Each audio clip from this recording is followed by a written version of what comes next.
What is up, people? Hello and welcome back to the channel. Welcome back to another match reaction here on the Cup Chasers. The Arsenal have defeated Dinamo Zagreb 3-0 at the Emirates Stadium in the Champions League penultimate match week. And yeah, we cruised. It was nice and comfortable. You love to see it. So let's go ahead and get the likes up on the video for a nice Arsenal win. Nice and comfortable like it hasn't been in too long. And let's go ahead and subscribe to the channel if you are new. Of course, thanks for being here. I want your thoughts. I want your comments down below. Of course, let's get right into it. When I saw the lineup, I was encouraged. In fact, I was like, okay, kind of intriguing. Haven't seen Zinchenko in a while, so I was, happy to maybe mix it up. I was happiest that everyone seemed to be in a natural position. Yes, we can discuss whether or not Declan Rice needs to be in the left 8, but we looked like we were all in natural positions. Timber back at the right. Do I think Kivior is the best thing since sliced bread? No, but I do prefer seeing him in there so that Partey doesn't have to play right back. Whatever you have to do to keep Partey out of right back, even though, yes, he finished the game there, I don't want to see him start there. And I thought that, when you look at this game and how it played out and how we were, it really, really behooves this team, as far as Arteta's style is concerned, to score early.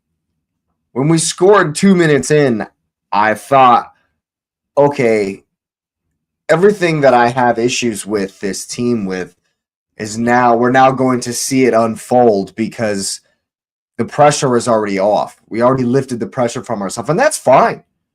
That's fine. If we're gonna have, let me look at in the end what the shot attempt. If we're gonna have 17 attempts and only 4 shots on goal, but 3 of them go in, that's fine. Totally fine with that. Totally fine with that. So on a day like today, Arteta's plan and game management style seems like it's perfect. Seems like it's awesome. 3-0. We're able to rotate and get Ethan back on, Kivior back into the fold, able to get a youngster, a debut on the team. Everything went well. So, when it works, it seems to work fine, but the cracks are still there.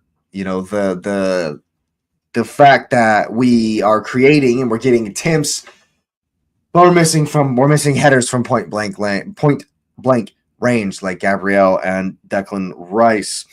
I like that we once again, it seems like we attack the outside backs in the beginning of games when teams are setting up low against us, and then we only do it for so long, and we won't continue to do it even as it works for us, which just confuses me. But I like that Sterling and Nelly were both attacking their defender in that first half. Nelly had the guy on toast. Martinelli, that is, absolutely had the guy on toast. First goal. First time he takes on his man, gets a decent cross. Kai lays it back with a good touch, assist. Declan Rice smashes it home. Give me more of that. Give me more of that, because that right there, bread and butter. Love to see it. I did want to pick out the fact that, especially in that first half, we were playing more passes through the lines, looking to get that risky pass. And once again, I feel like when you score an early goal, the mentality to take that risk is there. The mentality that at 0-0 we don't normally show. But today we showed that mentality to take a little bit of a riskier pass. And Zinchenko loves to do that. And to be fair, it was him putting in a number of those incisive passes. And not all of them got through, but I love to see the attempt. Yep, I got the note here. Scoring early is crucial to Arteta's style. I thought that Kivior looked confident in that first half. Of course, he's good for a mistake. And the way we play and the way we're happy with that 1-0 victory in any game, that one mistake is always scary. So we knew Kivior was going to have it. And then that was kind of when we made mistakes is where they got joy. And that's kind of the same story as always, right? You can kind of pick out, we control the ball, we have the ball, a whole ton of it, and like passages of the game will just kind of drift by, and then somebody will slip, or Kivior will give it away, or Jorginho will slip, whatever, and all of a sudden our blood's up because they're in on goal, because that's all it takes, and luckily we weren't punished like we were against Villa. Yeah, Gabriel has to score from point blank range, got a note on the corner kick. I still, once again, I didn't think Martin Odegaard was incredible today. He didn't have to be. Again, it's one of those things, just like the Ipswich game, where the team's not really given a lot, going the other way. And so we don't have to be superb and excellent going forward and have that impetus to score 7 goals.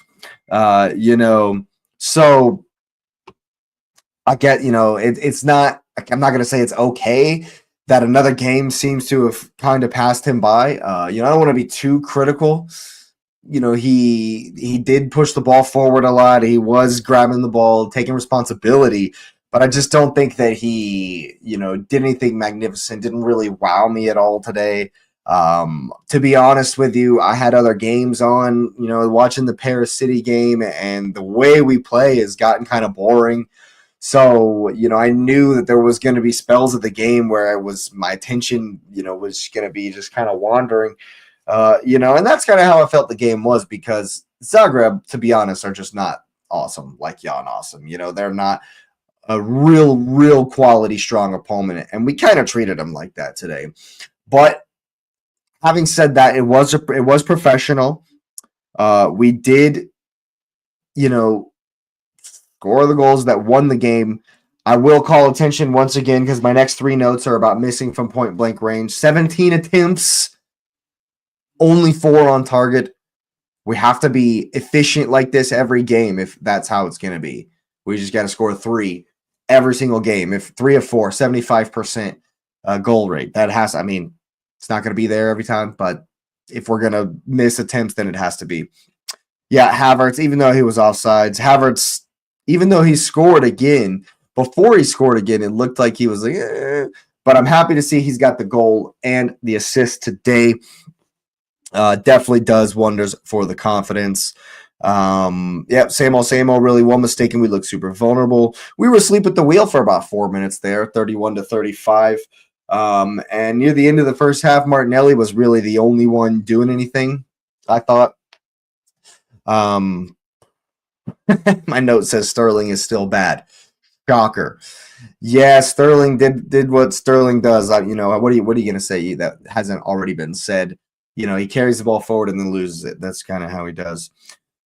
Thoroughly uninspiring half after scoring 2 minutes in. Don't create enough and miss chances galore when we do. But this style of game is exactly what Arteta wants.